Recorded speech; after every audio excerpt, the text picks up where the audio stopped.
না আমার ফেসবুক দিয়ে অনেকে ইয়া করে, আমি ফেসবুকে প্রধান নির্বাহী কর্মকর্তার 31টি পেশ আছে।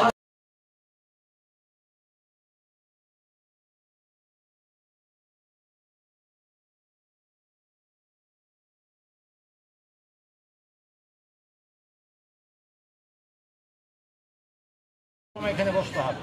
এক, জনগণের হয়রানি বন্ধ করার জন্য যারা ওয়ার্ডের দায়িত্বে আছেন, কাউন্সিলরের দায়িত্বে আছেন, যেসব কর্মকর্তা, তাদেরকেও অন্তত 1 ঘন্টা কার্যালয়ে কাউন্সিলর অফিসে বসতে হবে।